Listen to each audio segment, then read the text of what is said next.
Namo tassa bhagavato arahato samma sambuddhassa. Namo tassa bhagavato arahato samma sambuddhassa. Namo tassa bhagavato arahato samma sambuddhassa. Good afternoon, everyone.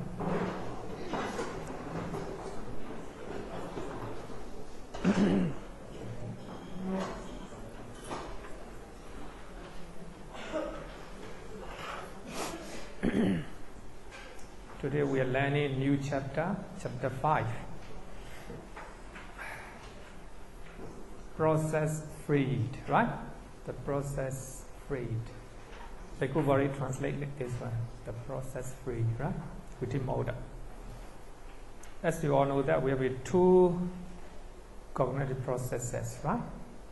Two types of cognitive process. The first one is a mind process or viti. This is the active process of consciousness that arises during the course of a lifetime. When we see something, and the process of consciousness arises, not only consciousness but also mental factor as well, right? So therefore we use the process of the mind. So when we hear something, and when we think something, right? In this lifetime, so therefore we call it active process of the mind, right? It's very active. So when we see something, your mind is very active. Sometimes happy, sometimes unhappy, right? The mind trying to react actively. It's called mind process. Actually, we have learned in previous chapter, right? Mind process. Actually, mind process, which is not really difficult. It is a state of your mind. Just like that, even in psychology, it's not easy to learn, right? When you go and attend psychology courses, you will fall asleep. Lucky that you managed to come to this class. But anyway, I found that this chapter is not very boring, just like the previous one. So this chapter is very interesting, right? So this is called the process freed Vithimutta. We will simply call it the passive process of consciousness. It is not active, it is passive. That occurs at the time of rebirth, life continuum, and death. So actually we have learned that the rebirth consciousness, life continuum consciousness, and death consciousness, so they are the same. Depending on the time and depending on function, it became different, right? They are very stable state of mind, right? They are not active because of our past karma, good and bad, right? It became our rebirth consciousness. You cannot do anything. Even the God and goddesses cannot do anything, right? So therefore, no creator in Buddhism. So people take rebirth according to their karma, right? According to their karma. So therefore, karma is very important, right? So now we are going to learn the process-free chatas, right? Process-free chata. So they are passive process of mind. Actually, we have learned in previous chapter. So these are the examples. A rebirth consciousness, we will have a rebirth. So this is the beginning of a life.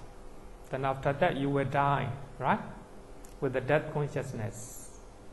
But rebirth and death in between, there will be a lot of life continuance. So that will make you alive, right? So therefore, it is very important, life continuance. So these three types of consciousness are the same. We call it Bhavanga, right? Bhavanga Cheda, because it arises at the beginning of the life. Therefore, we call it rebirth consciousness. Sometimes we call it relinking consciousness, right? It trying to link with the one life and this life, right? Previous life and this life. That consciousness.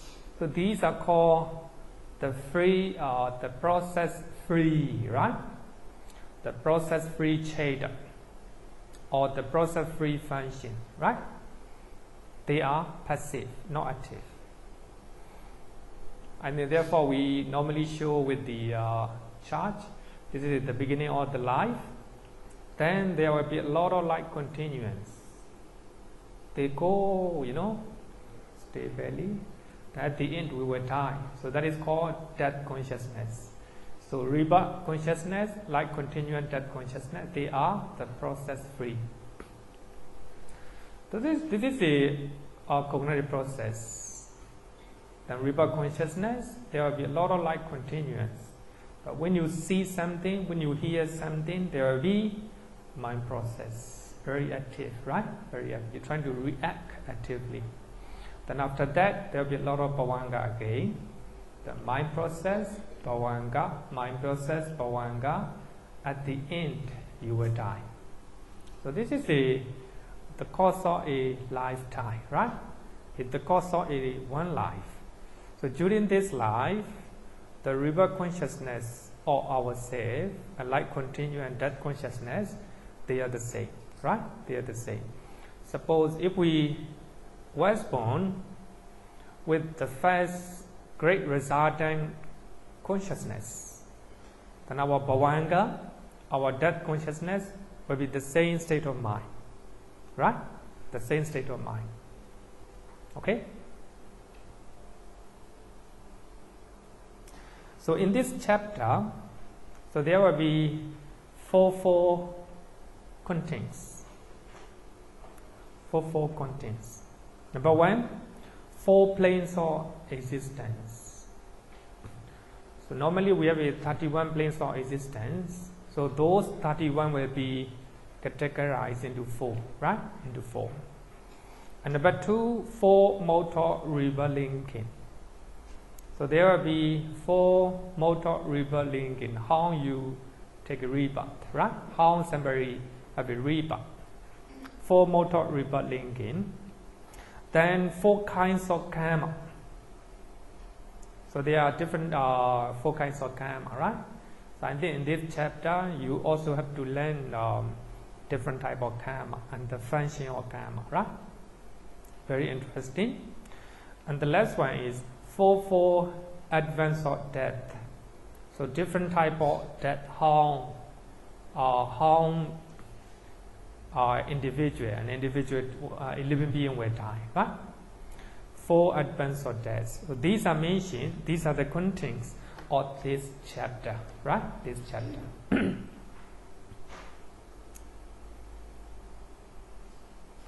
So how many chetas of how many process-free cheta? How many? 90. Still remember? Then 2 types of investigating consciousness accompanied by equanimity. And 8 great resultant chetas and 9 sublime cheta, right? So these are called the process-free chetas.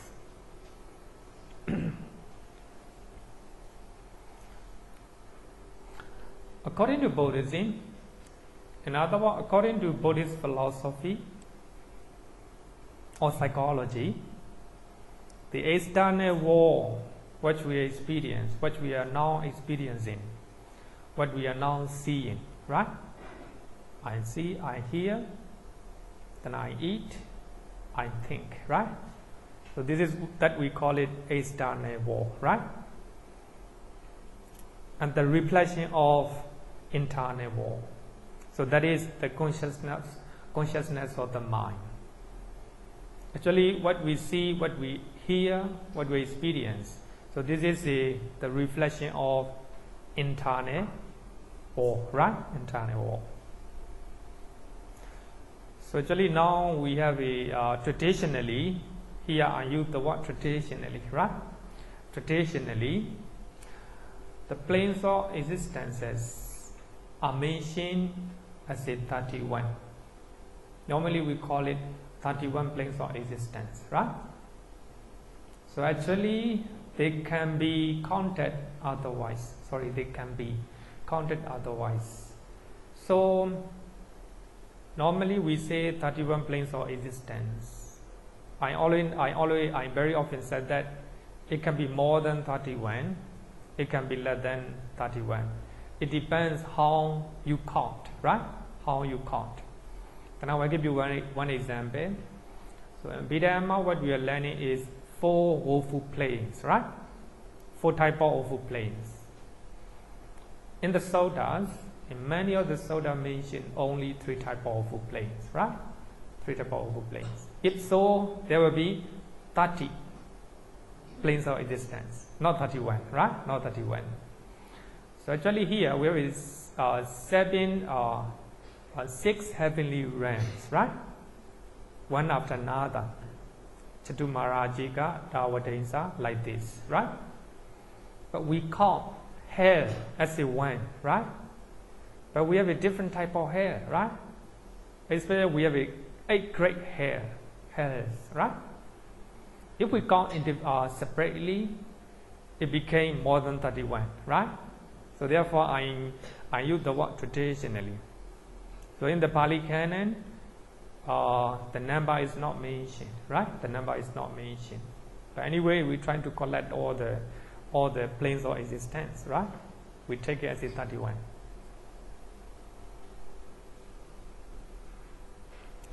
So those 31 planes of existence can be divided into 3 categories. Number 1, sense-sphere realms, karma loka. So we have 11 sense-sphere realms. Number 2, 16 material realms, rupa loka, and 4 immaterial realms, arupa loka. So altogether 31, right? So sense-sphere realm, the realm that we experience with our senses, right? So chaitas or consciousness arises through the senses, right? Through the senses. Then 5 material realms, we have 60 type of 5 material realms.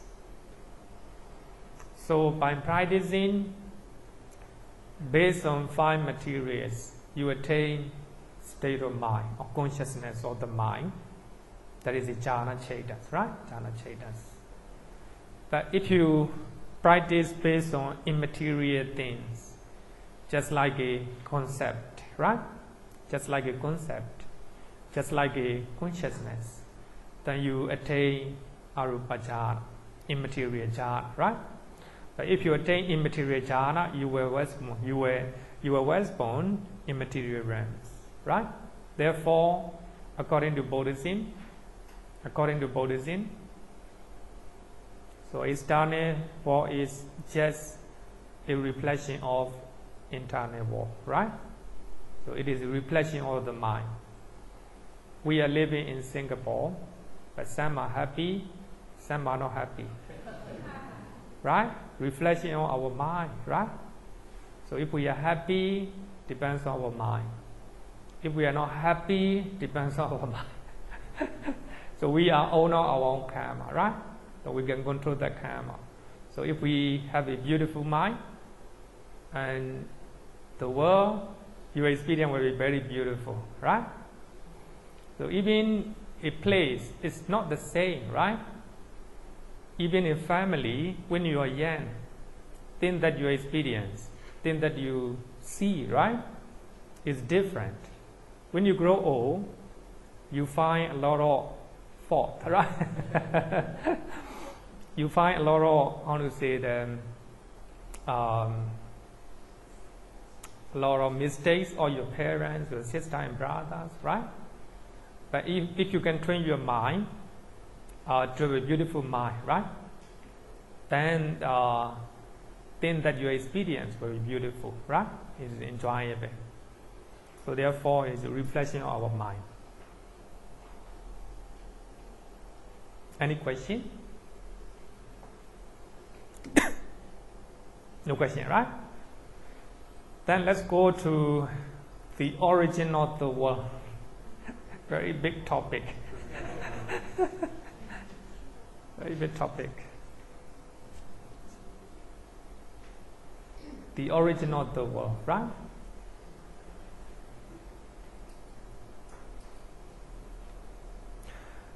According to Chula Malucha Buddha and some other suttas, the Buddha is not willing to answer the questions about the origin of the world, how the universe evolved, or how the universe were put in to end, right? The Buddha is not willing to answer those questions. So Malucha Buddha, the one who was ordained at in his very early late age, and he approached to the Buddha and he asked the question. The Buddha, that there are some questions that you didn't answer. Just like, if there are any, how long is the lifespan of the world, right? Like this. So there are some questions that you didn't answer. But answer me right now. If you know, you just answer. You know it. If you do not know, just answer. You do not know. If you do not answer my questions, then I will disturb. And the Buddha said that, Malucha, when you ordain as a man, I didn't promise that I will answer the question, right? But now you are forcing me to do so. It is up to you. So just remember what I have taught. Giving the arrow simile. Arrow simile. Somebody was shot with the arrow, smear with the points in, right? Shot with the arrow. Then he need to take it out at once, right? He need to take it out that arrow at once. But instead of taking out, he is asking the questions. Who shot this arrow? Where this arrow come from? What kind of poison, right? It is a smear, right? Sorry? Smear. So he's asking a lot of questions. But while he is asking questions, he will die. Right? He will die. Just like that. So if we are asking a lot of questions, regarding with the external world, right? External world. The lifespan of the earth, the lifespan of the universe, like this, right? And the beginning of a life, or beginning of a human species, like this, right? If you are asking a lot of questions, you will die, right? And the Buddha said that, just remember what I have taught. I have taught the original suffering, and the original suffering, and the inter-suffering, and the practice that lead to the inter-suffering. Four Noble Truths. I have taught Four Noble Truths. Just remember and just practice, just follow, right? Then at the end of the discourse, he listened to the Buddha and he practiced. Then he became arahant, right? So I think if there are some soda, the same thing. So therefore, we must understand that the focal point of teachings of the Buddha is to make use of present moment, or to make use of present life, to attain Nibbana. Nibbana, right? So that is the focal point of his teachings, right? So if we take the essence of teachings of the Buddha, that is Four Noble Truths, right? But if you cannot practice Four Noble Truths, of course, there are some other practices, just like a dana and sila, right? Then you still have to go around samsara, right? Samsara.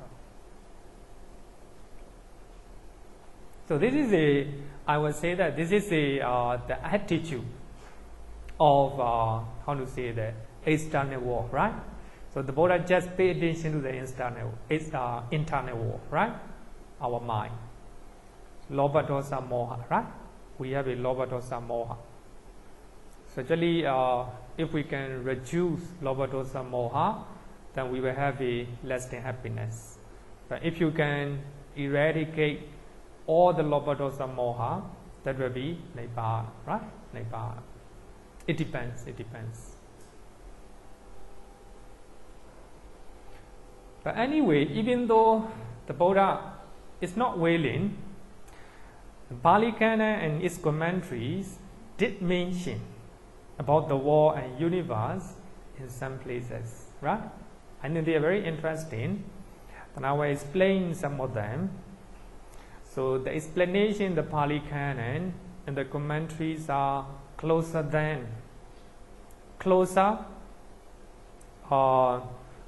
to discovery of the modern science, right? Modern science, than that of any other religions of the world, right?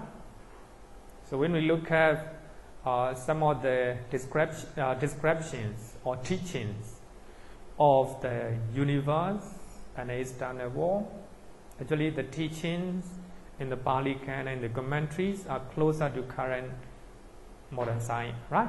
Modern science. And just look at some of them.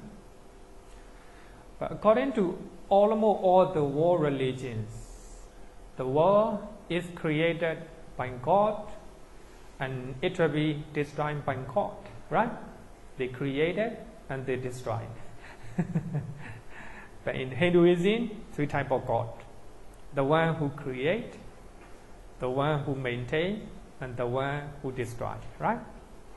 But Christianity, only one God. There's only one God, right?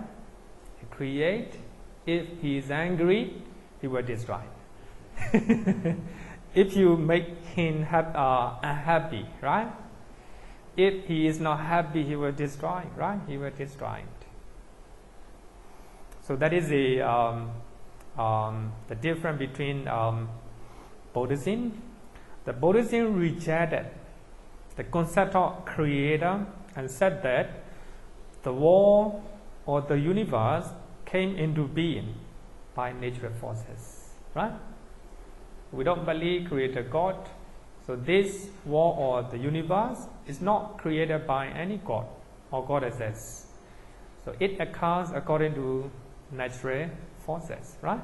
Just like a fire, just like the earth, air, fire, or what is it, the water, right? Water, like this. So this is the difference between Buddhism and other religions, right? If you look at religious scriptures or other religions, you will see that God created the universe, right? Earlier, the God created only this, the globe or the earth, right? And also the sun and the moon and stars, right? But he does not know the universe. Does not know the universe, right? So when we talk about the origin of the world, we need to learn Agenya Sutta, Digha Nikaya, Sutta number 27. But I think I want to encourage to read that Sutta that show the origin of the universe, or not the origin of the universe, or the origin of the how to say, not the origin, I want to say that the beginning of this planet, right? The beginning of how this planet is form, right? How this planet is evolved, right? How we became, where we come from, right? And it's very interesting. So, and that, actually, in that sutta, two Brahmin became a monk, and many of their family members and their friends condemned, right? So those Brahmins, they come from higher class, right? But they became a monk. A monk is considered as a low class, right? So they trying to condemn them. And the Buddha talked about the original four castes, right? The original four castes. But here, actually, the main message in this sutta is not talking about the beginning of this art. It talks about the moral, right? So it doesn't depend on the caste or path. It depends on the character, right? If somebody have a good character, whether he is a king or Brahmin or a monk or any a poor people, it doesn't matter. It depends on the contact, right? Contact. So in that sutta, the Buddha talk about the beginning of this clothes, right? This clothes.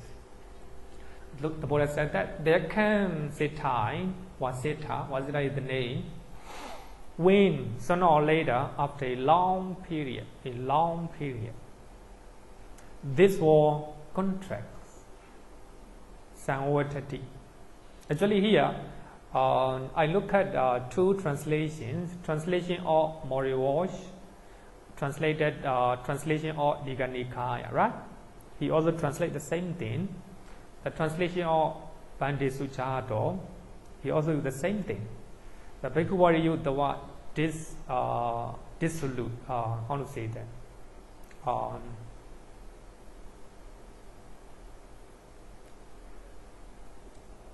I forgot his name, and then later I will show. And then even mention here, right? Actually, what we understand is not a contract, right? Not a contract. It is about how to say the disappearance of all the elements, all the things, right? Disappearance or dissolution, right? Dissolution. Bhikkhu dissolution. Actually, therefore, I like Bhikkhu translation. He is very close to traditions, right? They're very close to the real interpretation of Pali Canon. And he trying to look at Pali Canon as well as commentary, right? So therefore, I like it. So many of the Western translators, so they added their opinion and also their view, right? But here, so they translate as a contract. I don't know whether it is a right or wrong, but it's better dissolute, right? Dissolution. But here, according to their explanation, big crash, right? Big crash and big bang, right? So according to modern science, they believe that this universe started with a tiny particle, right?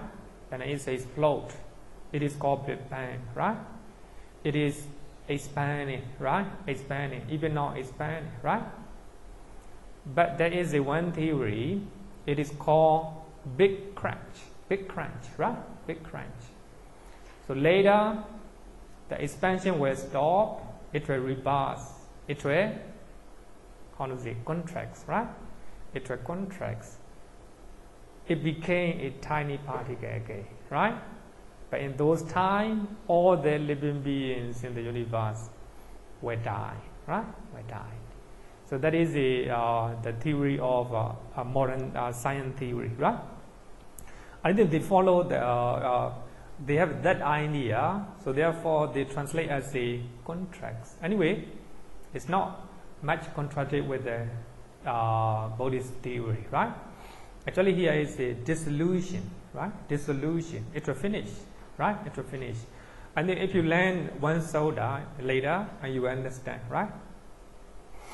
So here, so therefore this is not a big crunch, but here question mark, just sign. Is it a big crunch, right? So here, it's quite clear that it's not created by the God. It were not created, destroyed by the God, right? It were contracts by itself, right? For a long time, these war contracts were, how to say, the contracts, right? Contracts. So at the time of contraction, beings are mostly born in the Abhidhamma Brahma war. Here, Abhidhamma Brahma. As you all know that we have 20 type of the Brahma war, right? But this one is Abhidhamma Brahma war is the second jhana Brahma war. So later we will learn all these one, right? Second jhana. So actually, the being living in the universe, as you all know that we believe different type of universe, many universe, all the living beings living there, right? Living there. So at the time of a contraction, being will be born in the Abhidhamma Brahma war. The Brahma, they became Brahma, right? And there they dwell mind-made, and feeding on delight. So they are not eating any food. They are happy. They have bliss and delight. So based on the mental state, here, mind-made, right? Mind-made. Mind is very powerful. So they can stay without eating anything, just like a Brahma, right? Just like a Brahma. Sorry, they are Brahma. And say luminous. They don't need sun, they don't need star, right? They have a say luminosity. And moving through the air, glorious, and they stay like that for a very, very long time, right? Here, very, very long time. So we cannot calculate. For that reason, we use asanchaya. Asanchaya means incalculable. You cannot calculate how many years, how many billions of years, you cannot calculate, right? That long. But sooner or later, after a very long period, this world began to expand again. So that means it will evolve, it will develop again, right? So the world will come into existence again, right? So this is mentioned in the Agnya Sutta. Then I think it's good to read that Sutta, right? Whether you believe or you don't believe, it's up to you. But I think that question is it a Big Bang? You know, the world is expanding, right? The world is expanding. So right now, the scientists believe that the universe is expanding, still expanding, right? Right? Still expanding. So at that time, sooner or later, very long time period, right? So this all began to expand again. At the time of expansion, the being from Abhidhamma Brahma war, having passed away there, are mostly reborn in this world, in this earth, right? In this earth. So at that time, they dwell mind-made, feeding on the light, say luminous, moving through the air, glorious. Here, I think they are staying, they do not eat anything. They have their own light, right? And they are moving in the air. According to this Sutta, at the time, so all are water. There's no earth. At the time, there's no sun, no stars, no light, totally dark, right? So those Brahma those beings, not the Brahman right now, we call it beings, right? So those beings come from Brahma realm. So they just like the Brahma, they do not eat, right? They sustain with their delight and happiness, and also they have their own luminosity and moving in the air, right? Moving in the air. So there are many beings. So there is no sun, no moon, no light, totally dark, right? They have their own light. So I think that if you study Aganya Sutta, you will find interesting. So as you all know that in that Sutta, after for a long time, right? As I said that this is only the water. There's no earth. So for a long time, and the earth will appear in the water, right? Actually, that earth is a very tasty. It is said that it's just like the honey. So one of the beings, a man then, he looked at the earth, it's very shining, and he trying to taste it. So at the time there is no man, no women, no female, no male, right? So there is no organs for them. And so one of the beings trying to taste that earth, right? So he find it very tasty, and other beings also follow him. So then from that time onward they start to eat, right? They start to eat. Then as they eat the earth, right? The earth. So all their luminosity disappear. They cannot fly in the air. So totally dark, right? They became very afraid. Then in their mind they make a wish. They want to get a light, right? They want to see each other. Then the moon appear. The moon is Surya. Surya means become brave, right? So as the ground is very dark, they are very afraid, right, to stay. So when the sun appear, they became very brave, right? For that reason, they give the sun the name as is Surya. Surya is thing that make you brave, right? That make you brave. The sun arises in the daytime and also disappear in the nighttime. Nighttime totally dark, and also they make a wish. There will be it will be good to have a light, right? Then the moon appear according to their wishes. So therefore the moon is give the name as a chanda. Chanda is desire, right? They have a desire, they will wish, right?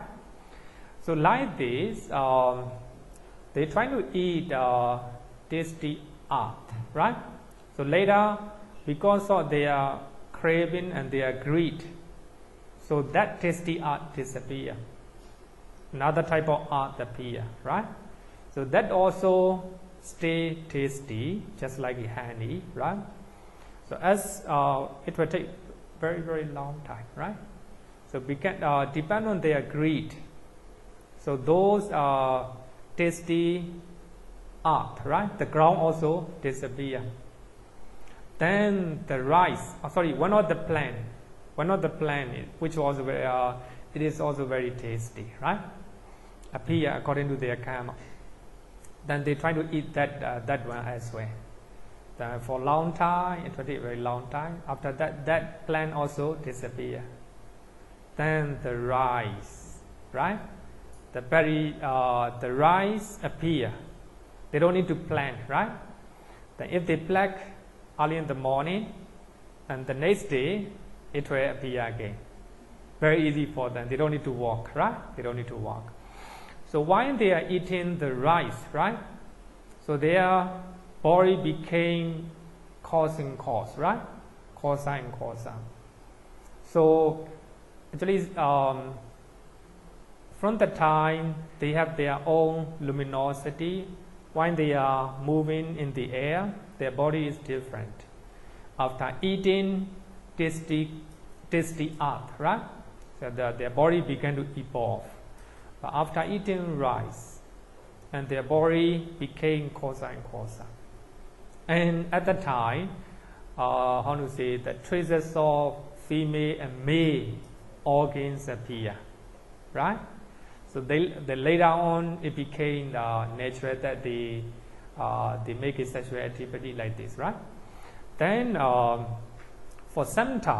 one time, one of the beings trying to steal or trying to keep he trying to pluck a lot of rice. He think that taking the rice in the morning, it takes a lot of time, right? It is better for me to keep for tomorrow as well. Keep it for tomorrow, right? And many people also follow the same thing. So later on, because of their greed, the rice also cannot appear at once. It takes a lot of time, right? To have a rice. Then one time, some people want to start to steal, right? And they start to make divide the place, right? This is my part, this is yours, right? And some people are trying to steal, and they make a quarrel. There will be a lot of beating and harming each other, and also lying, right? So from the time onward, they make a they have a meeting, and they discuss that we should appoint one person to govern this community, their community, right? So from that time onward, the appointed person became the king, right? So this is the beginning of the government, right? So they're trying to appoint one person. So I think that if you study this Sutta, you will find it the beginning of this earth, right? This planet. It's very interesting. So I think I want to encourage just to read Digha Nikaya, Sutta number 27, right? 27. So the main message of this Sutta is whoever, right, have a good contact is higher, right? It doesn't depend on caste system, right? Caste system. Okay. So I think that to know about the Buddhist perspective on the universe, I think you should know this one great eon, Mahakappa. So Kappa Sutta from Anguttara Nikaya, chapter 4, Sutta number 156, right? So in that Sutta, so the Buddha talk about 4 types of kappa. Kappa means it is incalculable time. Kappa means incalculable time. In other words, we can say the lifespan of this planet. Can we see the planet, this one? Globe or planet? Planet, right? We can see that this is the lifespan of our planet. 4 kinds of kappa. So the world in the process of dissolution. So as the Buddha mentioned in Aggañña Sutta that so this world will dissolve or this world will disappear because of elements, natural elements, right? So this is called the world in the process of dissolution. It takes incalculable years, millions and billions of years. You cannot calculate, right? You cannot calculate. So there will be a time that this planet will disappear, right? So it takes a lot of time. So in one of the Sutta, in Satta Suriya Sutta, the Buddha said that so this world will be destroyed with the fire, because of fire. So that means if this is the process of dissolution, it will take a long time, right? So we cannot calculate how long it is. So therefore we use the asanchaya. Asanchaya is incalculable period. right? We cannot calculate how many years, right? So according to science, as you all know that the lifespan of our planet right now is 4.5 billion years, right? 4.5 billion years. We can calculate. But here, according to Buddhist literatures, we cannot calculate, right?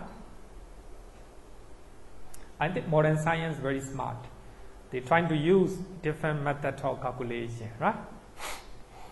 A second one, the world in the state of dissolution. But this one, number one is the process of why the earth is, destroying, being destroyed, right? At that time. But here, number two, the world in the state of dissolution. So at the time, total darkness. There's nothing, right? There's nothing. So it is called, it will take for a long time, incalculable years, right? So the world in the state of dissolution. But I think when we talk about the lifespan of the Brahma, we'll come back this one. Very important. The lifespan of Brahma are very, very long. For that reason, we cannot calculate how many years, how many billions of years, right? How many trillions of years. We cannot calculate with the years. For that reason, we have to use this method, right? This method. Number three, the world in the process of development or in the process of evolution. So this time, our planet is start to evolve or develop, right? Develop. So as stated in the Aganya Sutta, so earlier it is totally dark, right? Then there will be water, and after that there will be the earth, right? Like this. And number four, the world in the state of development. So actually, we are now at the time of number four, right? At the time of number four. So the world in the state of development. So actually, the world already developed water, mountain, air, right? And all the beings. So these are in the state of development or evolution. So this is a 4 periods of the lifespan of our planet, right? Lifespan of our planet. So I think that it is a very important concept in Buddhism. So the world or the universe came into existence in their own way, right? In their own way. Nobody is created that, right? Created that. Okay? So these are a lifespan of our planet, right? Lifespan of our planet.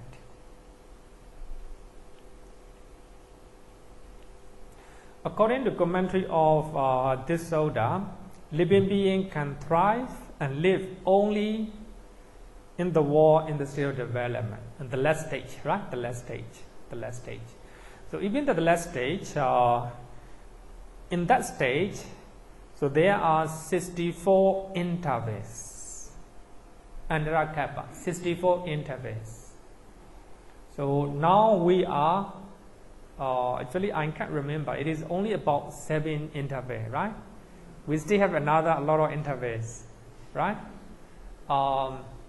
Kassapa, how is it? In this planet we have 4, right? 4 Buddha already appear, right? Then we will already 4. We are just only 4th, right? Only 4th. So here, 1 interval is calculated because it takes a lot of time to calculate even 1 interval. We cannot calculate how long it takes because according to Cakkapala Sutta, Cakkapala 26, I think, Digha Nikaya Sutta number 26. According to that Sutta, so now our lifespan is decreasing gradually because of our evil actions, right? Because in the world, so we have a lot of evil actions we are committed, right? So according to that Sutta, our lifespan will decrease up to 10 years, right? Up to 10 years. So at the 10 year, there will be very big fight, right? If you think that you want to get a very powerful weapon, just extend your hand. And the weapon will be easily available, right? Then people will kill each other. So at the time, some people will escape from that massacre, right? Massacre. And they will be hiding somewhere else. So when the fighting finished, they will come out, and they began to understand that, the behaving badly, doing unwholesome deed, will cause them short life. Then they began to behave well.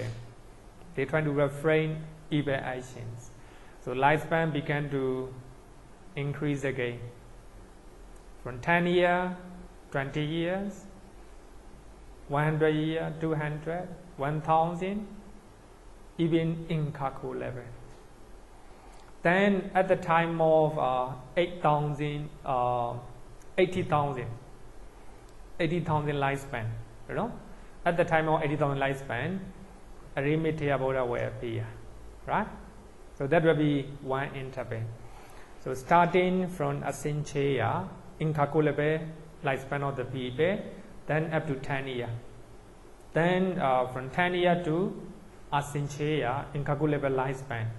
So that is called one interval, right? So at the time of the beginning of this planet, the beings, the lifespan of beings are very, very long. We cannot calculate with the year. So that is called Asincheya. From Asincheya to then up to 10 years. From 10 years to Asincheya. So that's pair of periods is called interval, right? Interval. So just like that, so there will be 64 intervals in one, right? In one kappa. As you all know, we have 4, right? The all in the process of dissolution, right? In the state of dissolution. The war in the process of development, and in the state of development, right? In each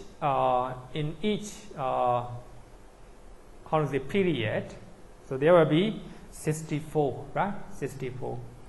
Now we are just only 4 in fourth interval, so there will be another 60, right? There will be another 60. Don't afraid, right? Don't afraid of nuclear weapon, right? Okay.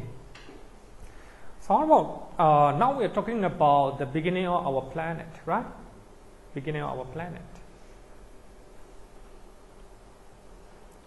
So Buddhism believes that we have a lot of solar system. I will say that, right? A lot of solar systems. So in our planet we have a sun, moon, right? With our like this. So there are a lot of solar systems. So there we call it universe, right? We believe that there are other living beings in the universe, right? And we even believe that there are many universes, right? Modern science, they just believe they just can prove only one universe, right? But we believe many universes, right? And count, we cannot count universes. How about the origin of our life, right? The origin of ourself, right? The origin of ourself. Modern science will say that we come from X, right? X. So according to Buddhism, we are descending of the Brahma, right? We are not from animal, right? According to Buddhism, the Brahma. But regarding with the original life, and the Buddha said in Anamataka Sanyota, Anamataka means without discoverable beginning, right? Without discoverable beginning. The Buddha said in Anamataka Sanyota, Bhikkhus, this samsara is without discoverable beginning. If that's why it's not descent of beings, roaming and wandering, or hindered by ignorance. and fed up by craving. There's no beginning of your life. So that is called samsara. We are going around samsara without beginning, right? Without beginning. So we were once born this universe, and we might go to another universe again like this, right? We're going in samsara many times because of ignorance and craving. So if you remove ignorance and craving, you can stop, right? You can stop it. Regarding with the original life, Buddhism believes that there's no beginning, right? There's no beginning. I think that if we know science, I think it's very better to compare, right? The problem is I do not know the science. Very difficult to compare, right? So anyway, I think the teachings in the Pali Canon and commentaries is very close to modern science, some of the facts, right? So our planet and this universe form according to natural forces, right? Natural forces. And the Buddha said, suppose one of the Brahmin asked the Buddha whether the Buddha can talk about the origin of a life, right? Origin of our life. And the Buddha said that no, cannot trace back. And the Buddha said that the Brahmin taught to the Buddha, can you give a simile to know better? And the Buddha gave this simile. The Brahmin, suppose the Brahmin, the grain of sand between the point where the river Ganges originates and the point where it enters the great ocean. You know, a grain of salt, grain of sins. So it is not easy to count those grain of sand. As you all know that even the sin in our hand, not easy to count, right? Now the Buddha is giving the simile. If we count the grain of sand, where the river Ganges started, where the river Ganges go into the ocean, not easy to count. There are a lot of million, billion, trillions of sand, right? Sand. Cannot count. Just like that, we cannot count how many billions of years, how many millions of years. So that means we cannot cover, right? We cannot trace back our life, our beginning. So this is I think very important concept in Buddhism. So if we compare with the modern science, it will be very similar, right? Very similar. The Brahmin, the eon here, Kappa, you know, the eon that have elapsed and gone by are even more numerous than that, right? You know, the grain of sand at the Ganges River. It is not easy to count them and say that there are so many eons, so many hundreds of eons, so many thousands of eons, many hundreds of thousands of eons, right? We cannot count the beginning of our life. For what reason? Because Brahmin, this samsara is without discoverable beginning. We cannot discover the beginning, right? It is enough to be liberated from them. Here, the main point is, actually, as we do not know where we come from, as we do not know our beginning of our life, that is enough to be liberated from life, samsara, right? Samsara. So actually, there are many suttas that talk about beginningless samsara, beginningless the original life. I think you can read that Sutta Nikaya, right? Sutta Nikaya, chapter 50. The whole 50, chapter 50, talk about this one, the original life or the original of the universe. So it will form and it will disappear. It will form again and disappear again. It go like this, right? It go like this.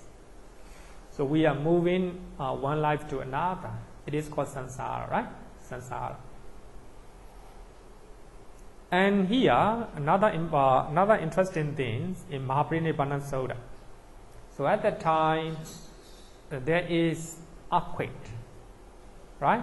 There is a great earthquake because the Buddha was sitting under the tree together with the Venerable Ananda, right?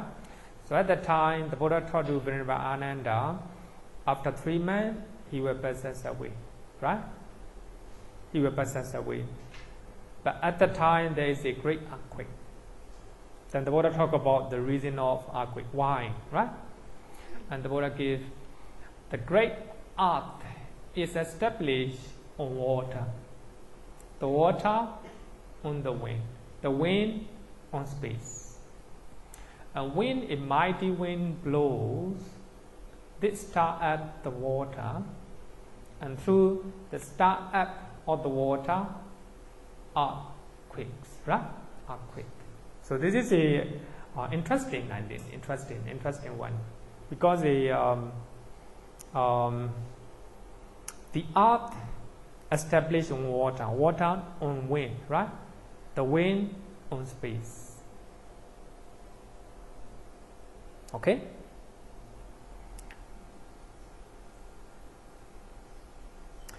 If you type in the Google Buddhist cosmologies, then you can listen a lot of videos, a lot of Dhamma talks, right? So I think it's good to listen, right? Good to listen. So Mandan Ajahn Brahmali from Australia. Do you know that? Do you know him? Ajahn Brahmali, disciple of Ajahn Brahm.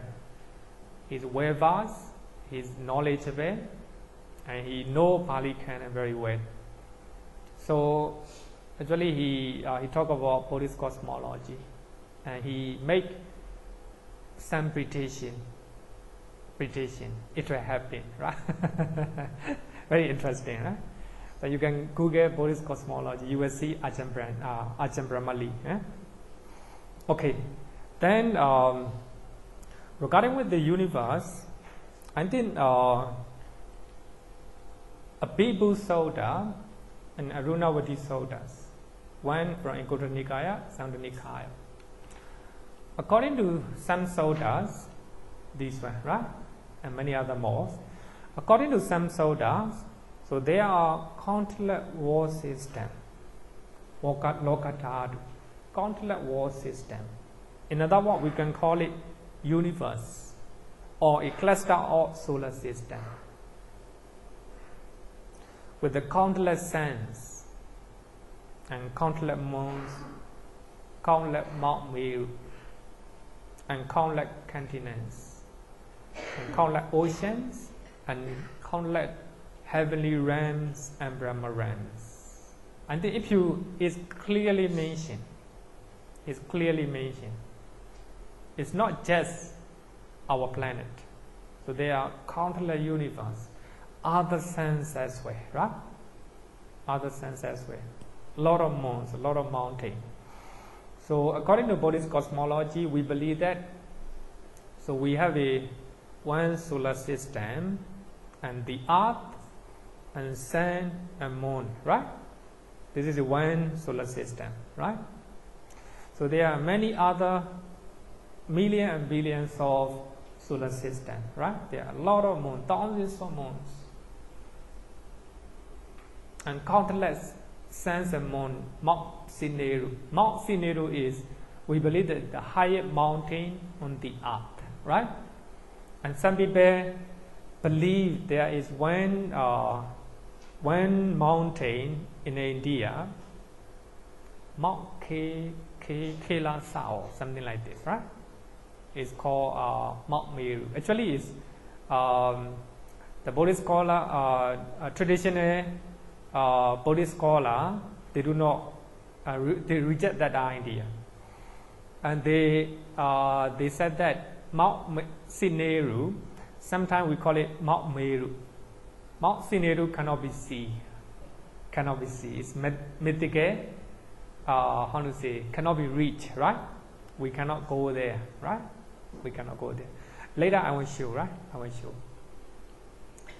So if you look at this one, a Bhikkhu Soda. This one, sorry, Arunavati Soda.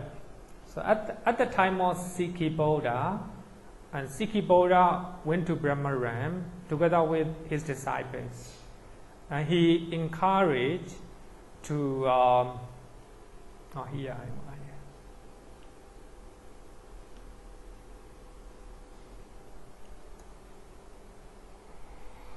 Sikhi Buddha encouraged his disciple called a Bhikkhu.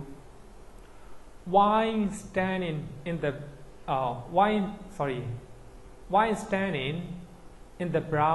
Brahma wall, you should make your voice heard throughout the 1,004 wall system. 1,004 wall system. In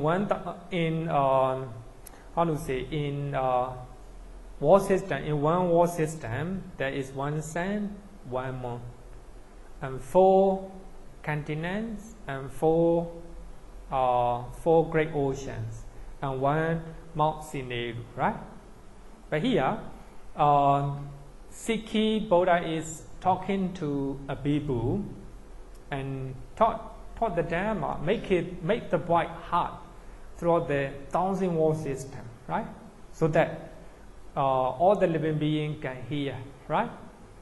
Then a Bhikkhu, disciple of the Sikhi Buddha, also trying to use his voice to let all the beings hear, right? In the 1,000 wall system.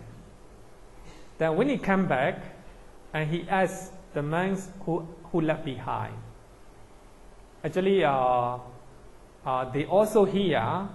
So when a Bhikkhu monk is giving a Dhamma talk, right? They hear, even from the human realm. So this is if we look at this one, and we understand how we see, right? How to say the universe, right? This is the Buddhist concept of universe, right? Buddhist concept of universe. Then, interestingly,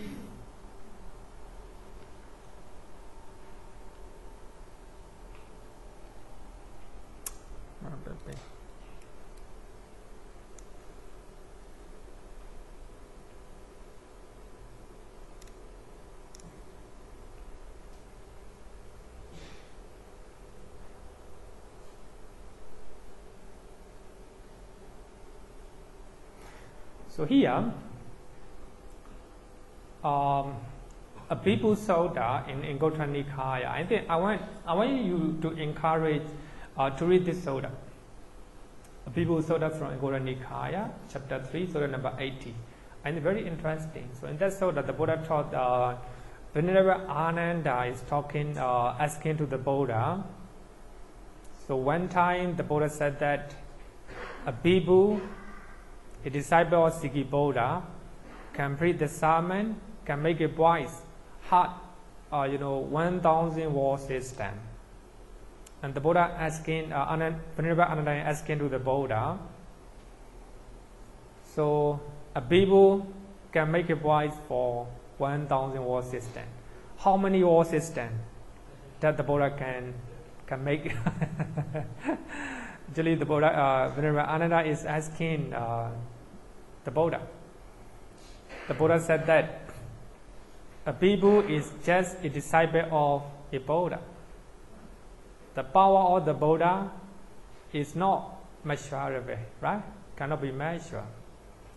Then Venerable Ananda want to know again. The Buddha, I want to know how many wall system, right? Can you make heard your voice? And the Buddha second time, a Bhikkhu is just disciples of the Buddha. The Buddha can make the Buddha are more powerful, right? Then third time, the Buddha have to answer. And the Buddha said that there are 3 types of wall system, right? 3 types of wall system. So the first one is called,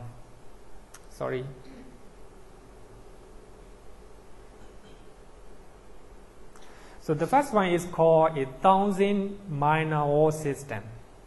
1,000 minor wall system is, as you all know, as I have said that in one wall system, sun, moon, one Mount Sineru, and 4 great oceans, 4 great continents, right? So that is a one wall system. A Bhikkhu monk, a disciple of Sikhi Buddha, can preach the sermon and using his voice, right, to hear all the living beings in the 1,000 wall system. So that is called 1,000 minor wall system, right? Another one is called, second one is called 1,000 to the second power middling wall system, a very long one. So it is 1,000 the size of the first one, right? So that means 1 million wall system. And secondly, second one is called 1 billion, right? Forgot about the name. 1 billion, right? And the Buddha said that the Buddha can preach the sermon using a great voice that all the living beings from 1 billion 1,000 wall system can hear, right? Can hear. Then Venerable Udaya at the time sitting nearby, and he is talking to Venerable Ananda. Why you are asking the power of the Buddha? If you know his power, what is the use of it? Then the Buddha taught to Venerable Udaya, don't talk to him. If he was born without eradicating craving, right? And he will be the king of a heavenly realm for 7 times, and the kings in the human realm for 7 times, because of saddha or confidence in the triple gene, right? But in that sort of the Buddha said that, but Ananda will become arahant in this lifetime, right? In this lifetime. It's very interesting sutta, right? So if you look at those sutta, so you will understand Buddhist concept on the universe, right? We believe that there are million and countless world system, right? So in their world system, there will be sun, there will be moon, right? They have their own great oceans, great continents, right? So this is what we believe, what Buddhist scripture said, right? So in the Pattama Kosala Sutta also, the Buddha taught the same thing. So in that Sutta, the Buddha said that he emphasized the importance of impermanence, right? So King Kosala, he is the highest in the Kasi and Kosala, 2 kingdoms, right? But he will die one day, right? He will die one day. Even the great king will die one day. So you have to, the Buddha talk about emphasize importance of nature, right? Importance of nature. So these world systems form and dissolve and reform again over a vast period for time, right? A vast period for time. So we can also use as a universe, right? Universe as, okay? How the end of the war, actually this is mentioned in Pali Canon, in Gota Nikaya. Satta Surya Sutta. Satta means 7. Surya means sun. 7 sun, right? So in that Sutta gives information how our planet was destroyed, will be destroyed, right? Destroyed. And according to that Sutta, later there will be no rain for thousands, 100,000s of years, right? If no rain, people will die. All the living people will die, right? Then after that, another one sun will appear. There will be 2 suns, right? There will be 2 suns. So at the time, small river and small lake, right? Small river and lake. So So all the water will run out, right? And there will be another sand, that sand, right? That sand. Then a great river will disappear, right? Just like a Yangtze River, a Nile River, right? All the great river, water in the great river will disappear. There will be another sand, the fourth sand, right? And all the galaxies, all the islands that start the origin of the river, right? We call it, what is it? Island, right? Ice or lake, very big lake, right? Where the water comes from. So they will disappear. Then another fifth sand will come off, right? Another fifth sand will come off. So when the fifth sand coming out, then the water in the ocean will disappear. Then another sun will come out, sixth sun. Then even the great mountain, Mount Sineru, will be very hot, it's burning, right, with a lot of smoke. So at the end, seven sun will appear. So when seven sun appear, even the great mountain, even the great ocean, all the things in this universe will be disappear, right? Because the sun, seven sun, is very, very hot, right? It is so hot that all the things in this earth will disappear, right? It will burn out, just like when you burn the oil, right? Even in the shrine hall, you can see the candlelight, right? It burns all the things just like that, right? There will be no anything at all. So this is the end of this planet, according to this Sutta, right? So the Buddha said that there comes a time when, after a long time, its seven sun disappears. With the appearance of seven sun, a great earth, Sineru, the king of mountains, bursts into flames and blazes brightly and become one mass of flame. Yeah? Here, the main purpose of this sutta is to shed light on the impermanent nature of conditioned phenomena, even the great mountains, even the great oceans, even this planet will disappear, right? I think you should be mindful that everything is impermanent, right? Actually, the main purpose. Here, the Buddha doesn't want to talk about the end of the world. He just wants to point out impermanent nature, right? Actually, Ajahn Brahmali called this sutta, right?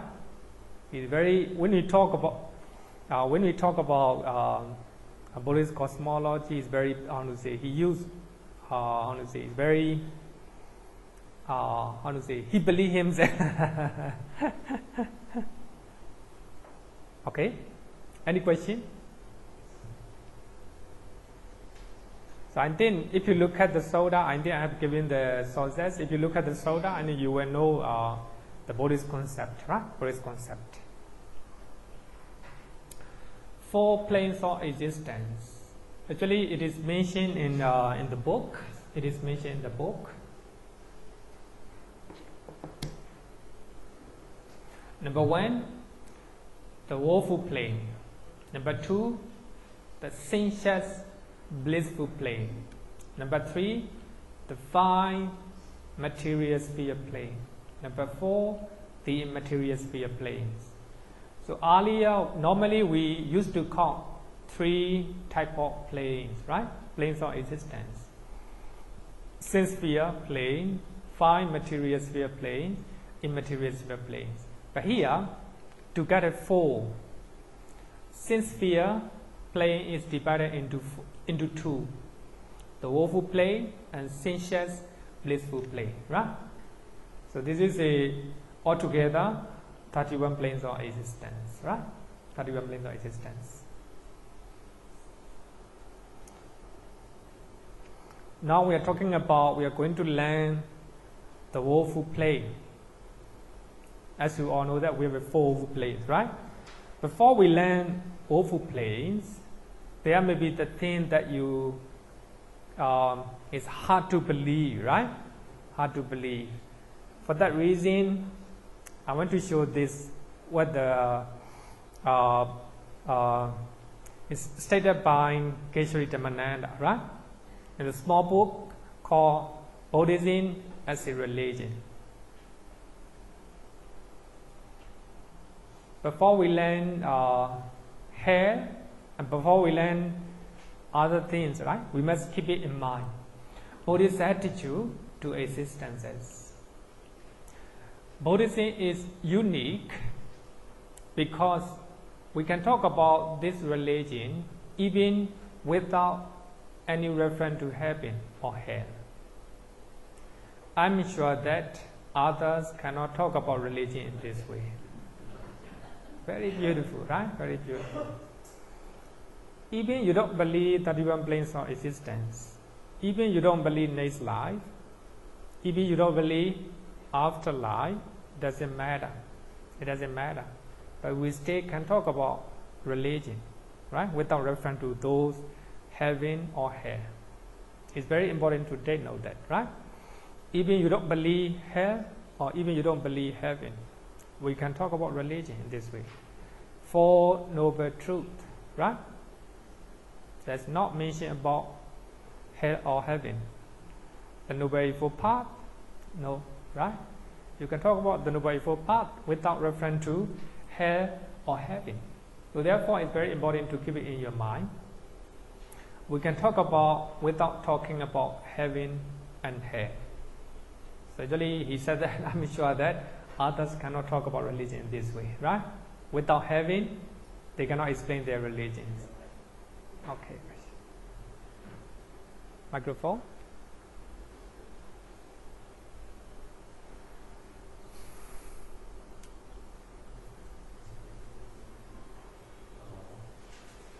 Bhante, to avoid having conflicts with other so-called religious society, as a Buddhist, I will always say that, as a religion, I say I'm a Buddhist, but I believe in the philosophy of life, or the way of life. It's not a religion. Then the thing will stop there. If you take a religion, then you argue things like heaven, hell, creator. So in order to avoid argument with them, you say, yes, I'm a Buddhist. My Buddhist friend of view is a philosophy of life, and also the way of life. So it's not a religion. Then the conversation will answer. Otherwise, they will keep on changing. But this is what I always tell them. Then they will ask the question that the religion is important. I say, to be honest, I'm a free thinker. Honestly, I want to be free to do what I want. Rather than attached to all these heaven, it doesn't matter to me. So the free thinker, I'm fine. And otherwise, you keep on persisting, telling you, embrace the religion or that. You can't take saying, hell, I'm not that. So believe in Christ, you go to heaven. It's not really here. So for me, having gone through Buddhist studies, and I know that it's not religion, right? So as a concept, so actually, of course, Buddhism is not a religion. If we talk about precisely, right? If we talk about it precisely, not a religion. So when you look at the definition of religion in their dictionary, a belief system in God and goddesses, right? So actually, we don't believe. We accept that there are God and goddesses. So they are the owner of their karma, right? So they cannot create our own destiny. So we are creator of our own destiny. So Buddhism, as he said that, just a way of life, right? Just a way of life. It's very simple. If we look at the Noble Eightfold Path, quite clear, right? Right view, right thought, the wisdom, right? Based on right thought or right intention, right speech, right action, and right livelihood will follow, right? If we have a sila, we will have a right effect. and right mindfulness and right concentrations. That is the concentration, right? If we have a concentration, we will have a wisdom, right?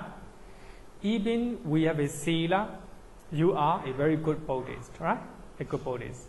But if you have a concentration, well, of course, advanced Buddhist. I must say that advanced Buddhist, right? Advanced Buddhist. So actually, therefore, Buddhism is very simple.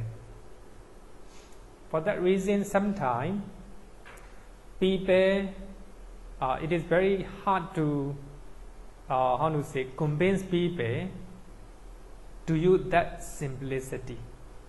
A very simple one, right? Therefore, Buddhism is suited to free thinker, just like Mr. Chin, and also atheists, right? For those who are higher educated, right? So I think for that reason, but anyway, we still have to use the word religion, right? According to Abhidhamma, it's called Samudipanya, right? Samudi, because it is a commonly used, right, by the people.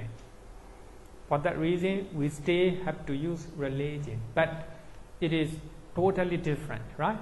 Totally different. So actually, the people in other religions, so if they remove the Creator God in their heart, it became nothing, right? There's nothing in their heart, right? So as a Buddhist, without Creator God, we can stand on our foot, right? I think it's very beautiful, I think. So actually, therefore, I like what the Buddha said in Dhammapara. Tomehi kechan atapan. You yourself have to practice. Akhataro tathagata. The Buddhas are the one who just show the way, right? If you go this way, you will arrive certain destination. If you go that way, you will arrive certain destination. That's all. The Buddha cannot do anything, right? You yourself have to walk on that path, right? So I think it is very suited, very logical, right? But of course, as you all know that people doesn't want, people are afraid to rely on their karma. They are, so therefore they trying to seek the heavenly power, right?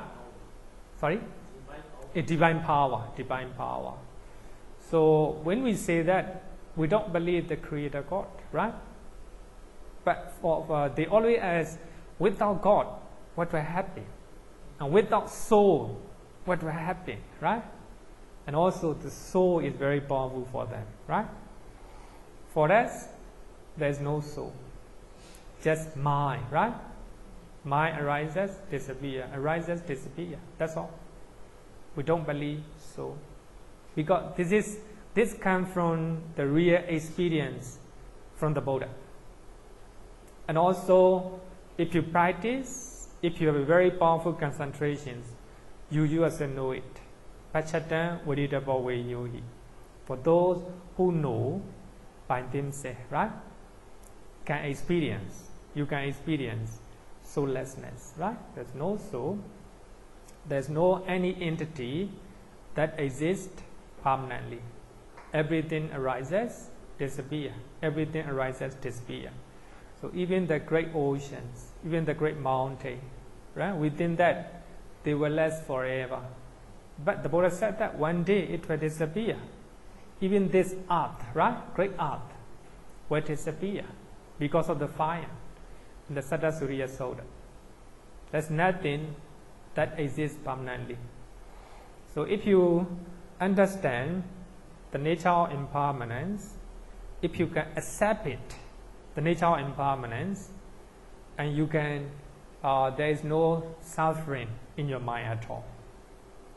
Suppose you are going to die with the cancer, what will happen?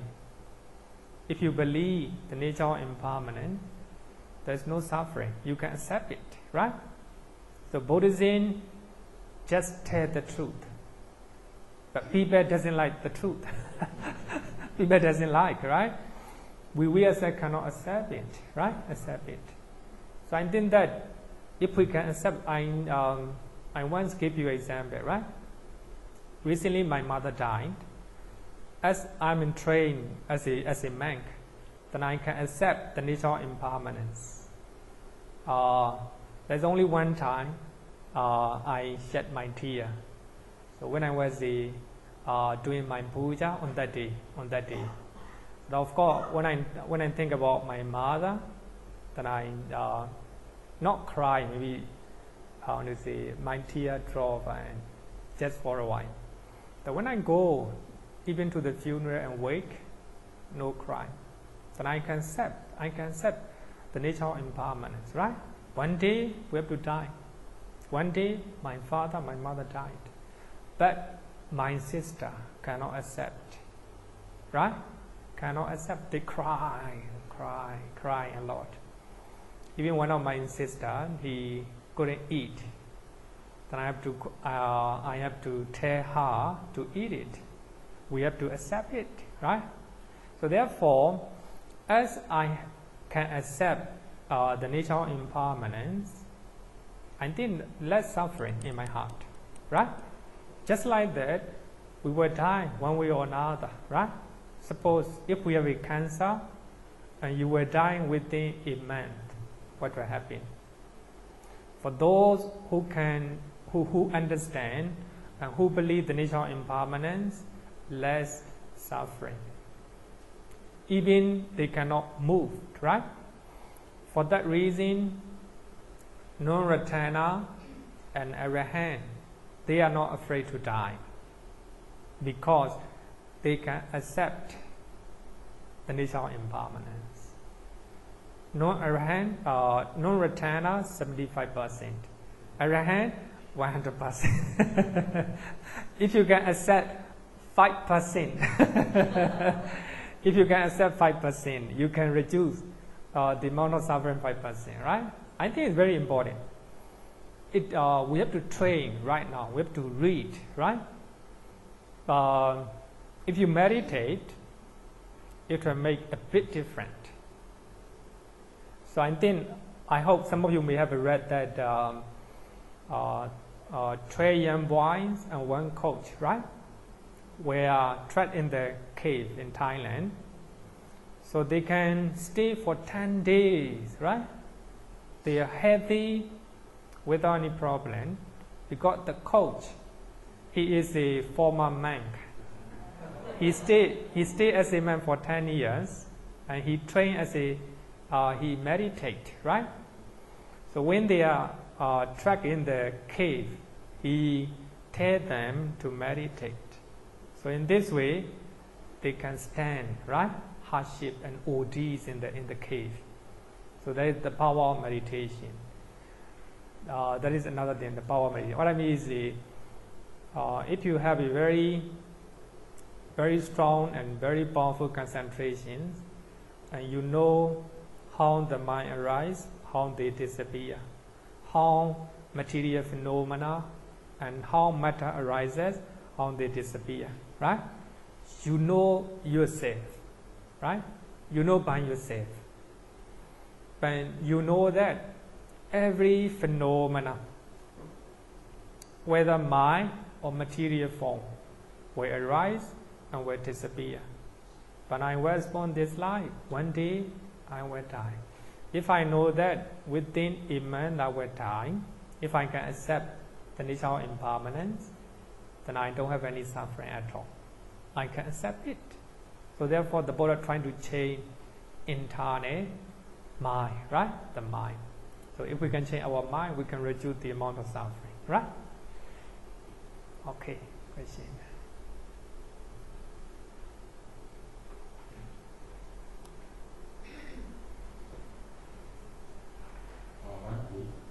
What you say is that you can accept it. I think that is something very, very important when we're still alive.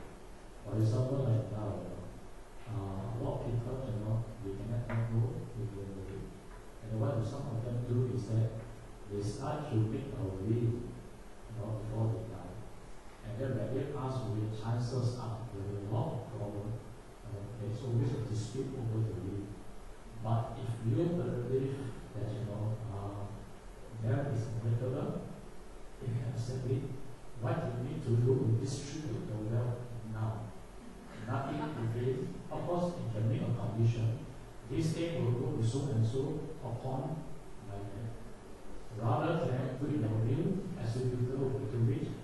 But there is always a beneficiary, you always challenge the will. It's very, very common. So what we do now is that give up everything in the sense that I just speak from my personal experience. Whatever I have, I convert all into cash. As you say, I share everything myself. Even for the share I have, I put a rent of proxy in the broker. She can sell, I cannot buy. Okay, so that's something I do. And then on the other hand, cash whatever you have, descend from the sun, joining the sun, water, then the water. If I go, there's nothing left. Take whatever is just go. Instead of still being on the much you want. And then when you die, things are not properly distributed and a lot of issues. So that's how letting go. However, I do I go ahead, but I still can give as much as I have to go ahead.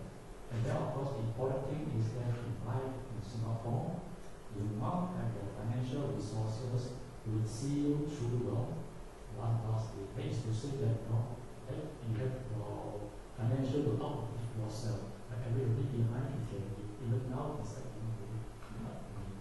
so that when you go in peace. Another thing, one thing I want to do is that I make just to share with you. I make a relation with all those undertaker, as a company. Serious, I'm serious about it. Very serious. Yes, because so they do $1,100. Who will take care of it? He put away for 7 days, 5 days, it's going to be and my children again, they don't even think all this thing. So what I did a relationship. I go, what you do is that I go for seafaring. Instruction people they do for you. So you can tell all your descendant dependents, you're free. You don't have to mourn, nothing at all. See, it's not now when I move up. Seafaring. Finish. Right? And then of course there's things like that. Now if you look at original burial or occupation, the real issues of that. So you make your mind, no chapter, nothing at all. That's good. Good. Let go everything. Trying to let go everything. The one thing I need to do is to practice what I call it last thought moment to get good with what Bhante said you can start practice now become a second issue. Yeah.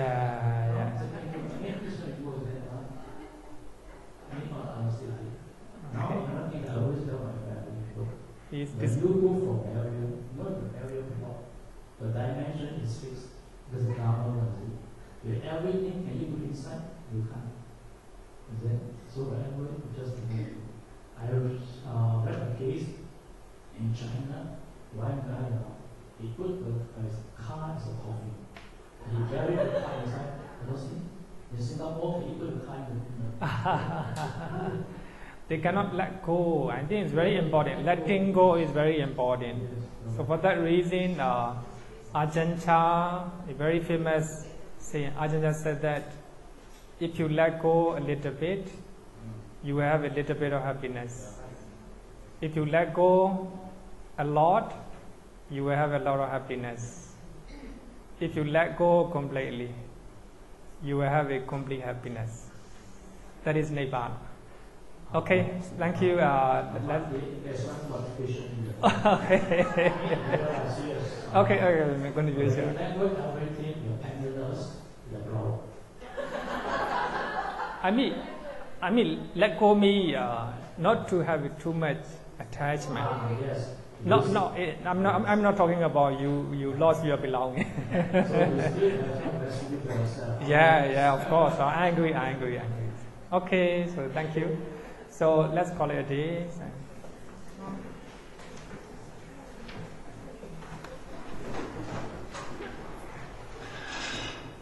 Yovaratam Bhava Romanu Jesu Sapyam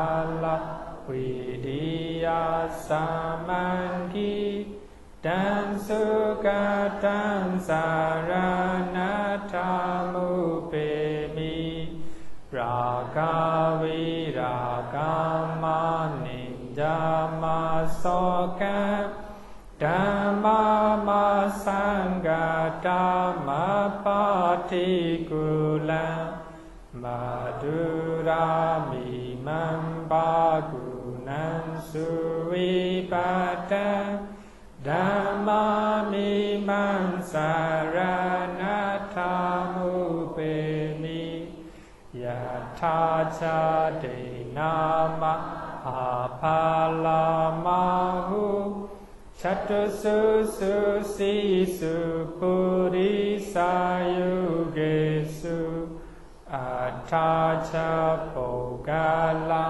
Dhammadasate Sangami Mansaranatamupe Sadhu, sadhu, sadhu. Okay, thank you everyone. The point, that no battery, we cannot switch the thing.